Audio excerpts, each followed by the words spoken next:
Fellas, today's video is going to be going over the new traits for Season of the Seraph. Now, we've already covered random rolls, and by the way, if you want to check out our recommended rolls for all of the weapons for this new season, feel free to check out this video here. By the way, we've got like 40 plus weapons this season. Still would have been nice to have some exotic armor pieces though, right? But as far as weapons go, we have had some phenomenal weapons drop on us, a few of them also possessing some of these new traits. So starting with Ambush. Now, this is not necessarily a weapon trait, it's actually an origin trait, but I do want to talk about it, as it essentially improves range, handling, and damage against combatants during the opening moments of an engagement. Now, this origin trait is actually present on our seasonal weapons. There's also an artifact mod called Legacy Ambush. This actually increases the duration and effectiveness of the Ambush origin trait and the Bray Inheritance origin trait. Now back to the perk. What are the values? Well, it's actually a 10% increase in damage for 2 seconds, and the perk essentially reactivates after 3.25 seconds when out of combat. Now, this does not transfer to PvP. This is only inside of PvE in regards to that damage buff. But everything else does transfer in terms of that range and handling buff. And the range here is actually really nice, guys, from Ambush. Approximately 3 to 3.5 meters being an increase from this perk. Now, I do want to mention that the Ambush Legacy mod, as of now, is currently bugged. It literally does nothing. Like, there's zero change to damage or even duration here. But we also experience bugs with the Ambush origin trait all on its own, in both PvE and in PvP. Some weapon rolls, the Ambush perk would just not leave, as it would just simply proc and just not go away. And it's like one of those things, it's like, okay, this is kind of broken, but at the same time, it's so inconsistent that there really doesn't seem to be any way to consistently keep procking this. Just know, if Ambush doesn't seem to be going away, don't question it, man. 10% damage, hell yeah! Now next is Bray Inheritance. Now this is also being affected by that Legacy Ambush artifact mod, but essentially Bray Inheritance, which is an origin trait found on all of the new Deep Stone weapons this season as they've been revamped, states that dealing damage regenerates a small amount of ability energy. Now, how small? Well, roughly 0.4% ability energy per shot. And this is the same for both PvE and for PvP. But again, just like Legacy Ambush was with Ambush, it too doesn't seem to be having any type of effect on Bray Inheritance. Next, we have Dawning Surprise. Now, Dawning Surprise is an origin trait that we're going to be seeing today with the Dawning event. But all it states is that rapidly defeating targets awards a Dawning gift, and defeating powerful targets counts as more than one. So if you happen to be freaking out about the Dawning event and the origin trait associated with it, guys, it's just for rewards, man. It's not going to make your weapon meta. Or will it? Next, we have Rasputin's Arsenal. It says that breaking a target's shield partially reloads this weapon's magazine. Now, this origin trait is actually found on all of our Icolos weapons this season, and even though I think many of us would prefer something that actually like leaned into Warmind cells, this origin trait is really not that bad. Reloads up to 48% of the magazine, but granted, it does not overflow. And this works for PvE and for PvP. That's right, even breaking Guardian shields inside of PvP can proc this. Also, there doesn't seem to be a cooldown with this origin trait. Next, we have Cascade Point. This is actually a trait found on weapons like the new Trials LMG,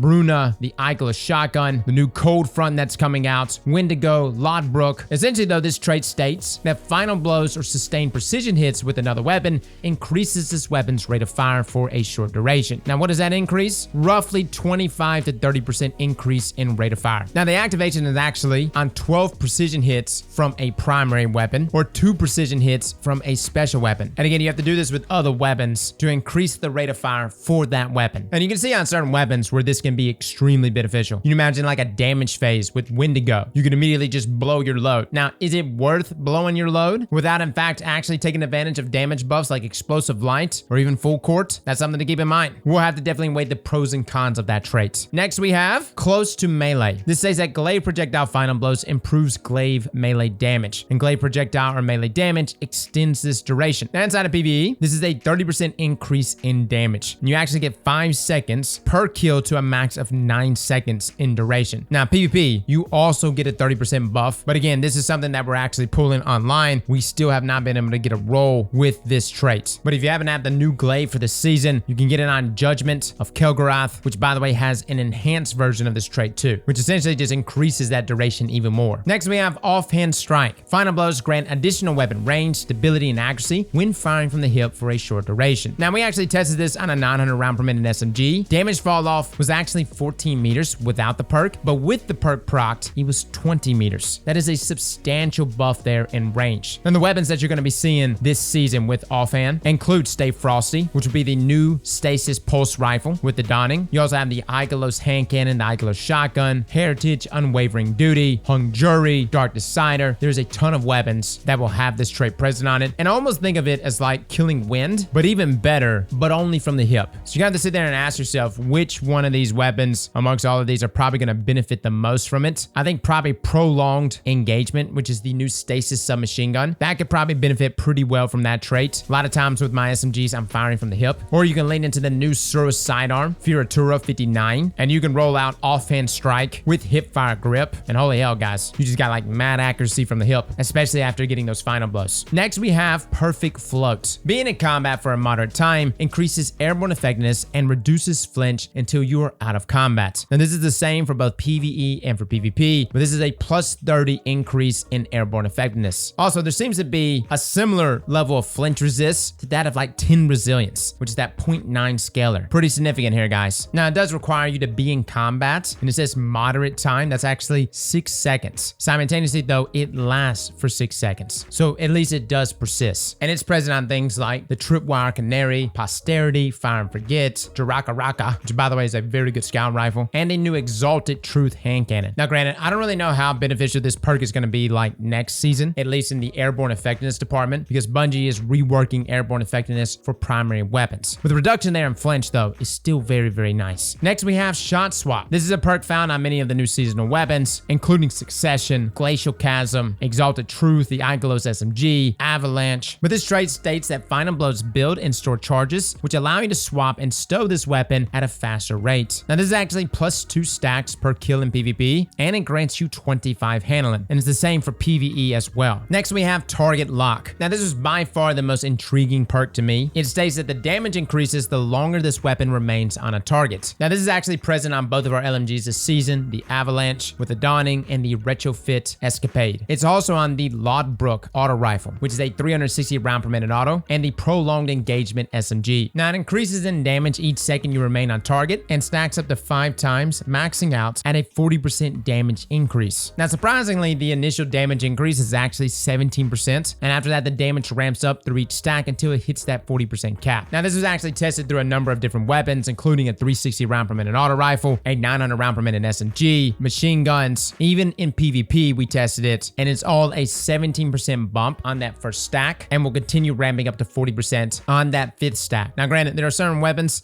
that are just not going to get to 5 stacks, right? Which is why we highly advise, especially with our LMGs and auto rifles, to utilize Actium War Rig so that you're constantly reloading your weapon and maintaining that 40% damage buff. Now, the final trait on our list is actually Tex Balance Stock. This is actually an origin trait on all of our new dungeon weapons this season, and it states that damaging targets while firing from the hip increases handling, reload speed, and movement speed while aiming down sights. And the duration here is actually 4 seconds. We tested this with the Scout Rifle, and by the way, if you haven't checked out our review for the Scout Rifle, it is a fantastic weapon. But overall, we saw a drop of 1.5 seconds in our reload when performing on our Scout Rifles, and that's 0 to 17 bullets. Now, when we actually pair this with the artifact mod Sharpshooting, this actually increases the durationness and effectiveness of the Tex Balance Stock origin trait. So when we actually combine this together, that 0 to 17 bullets reload is actually a 3.4 second drop, which is pretty crazy. Now, when measuring our actual draw speed, as it increases our handling as well, this is actually a 0.1 second decrease in draw time. And with Sharpshooter, it's about 0.2 seconds. So not like a huge amount, but again, something noticeable. It's incremental bumps there that allows these Tex mechanical weapons to feel very fluid during those 4 seconds. So guys, those are your origin traits and new traits for this season. Let me know in the comments below what you think. We will be DPS testing this week. Now, I've been saying we were going to do it for a bit. I needed to get the Cloud Strike Exotic Catalyst. I wanted to test that. I want to test Merciless. If you have any weapons that you want to see on that DPS test, which will be live over on our Twitch, feel free to comment them down below. Fellas and ladies, thank you all for coming and watching. And as always, slap that like button like your mama told you right.